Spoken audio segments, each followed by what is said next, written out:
So this thing finally has AM mode working. This is the Drake TR4, and I would never have discovered without a lot of hard work that it was a bad feed-through capacitor on the transmitter keying circuit. So with that taken care of, I simply have the transmitter right now. I have the plates off the tubes, and I have the feed-through disconnected just to see if the radio survived all of my tinkering, because I had unsoldered lots of wires. I had to remove that one board, or not remove it, but displace it and check all the capacitors, check all the wiring to finally get to the actual guilty party, which is a feed-through. Unbelievable work. So that feed-through, when there was voltage applied, about 150 volts to key the K2 relay, it would kind of short and then let the relay key, which was really irritating. Anyway, so when this thing's turned on now, there's not a click of that relay. So turn it off, turn it on. The meter clicks, but the relay doesn't. And sure enough, the radio still works. I don't know about transmit yet, but it receives well. No one talking on here, but the good news is now I can go to AM mode and it works. That sounds about right. There's a preacher way up here we can listen to on AM. On 40 meters, let's find the preacher. He's way up here.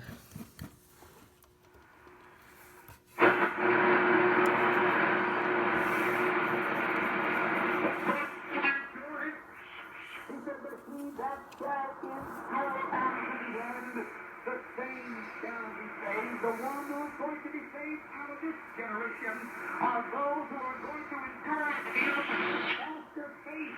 All of these things are going to come and remove you away, and you'll get every time I have. So that preacher's on AM, and that concludes this video. This thing is finally fixed. I gotta get the transmitter working again, get a feed through in here, and this radio is ready to go. This thing is currently on eBay for sale. And I wanted to sell it fully working, and so now it is finally fully working, which I'm really glad about. But it took, gosh, some Friday evening, Saturday, all of today, Saturday. It took Thursday evening to figure this out, so it wasn't easy.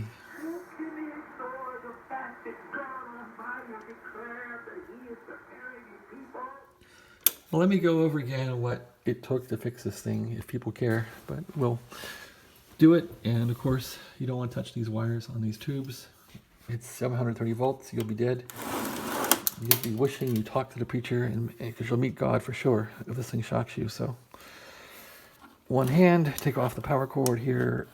That'll take the capacitors off the high voltage power supply in the power supply on the floor, and not shock the heck out of me. There we go. So let me show you again what was wrong with this thing. It was a nightmare. So I guess in retrospect it wasn't hard, but if you don't know where to look and what to figure out, it's really hard. All right, so careful turning the radio here. Turn it over carefully without breaking anything. I'll put the phone down, forgive me. Okay.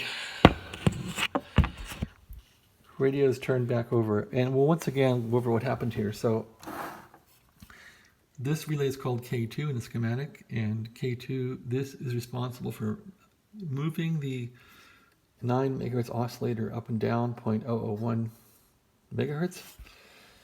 I don't think it turns off the oscillator, it just moves the frequency of it. So in AM mode, this thing should be up, it shouldn't be down, so it should be unkeyed. It shouldn't have shifted the oscillator.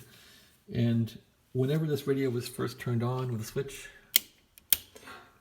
whoa, I heard a power supply. Whenever this thing was first turned on with the switch, this radio would, this relay would simply key right away. It would fire and it would close, and that was a big problem. And so the way I finally figured this out was I figured out that 150 volts goes into here, or thereabouts, and this end will want to be grounded to key the relay, but it doesn't really go grounded until the transmitter relay kicks in and tells this thing to close. This will not close if the switch is in The front switch is in if it's in calibrate, or if it's in SSB, it will not close because it shorts the windings that pull the relay in. It shorts them, so the current simply goes through the switch. And on these two modes, AM and CW, the relay should pull in. So, but on transmit. So that's what had to be rectified. And this voltage coming in through the relay is actually used as a service to supply voltage to the grid of, I think, this tube here. It does that by taking this wire here. That wire leads over to, on this old TR4 anyway, it leads right to here. So that's where that wire ends up. And there's a few wires on there, I think. Or not. No, just one. Yep. That's where it ends up. I thought I had to put another wire on there.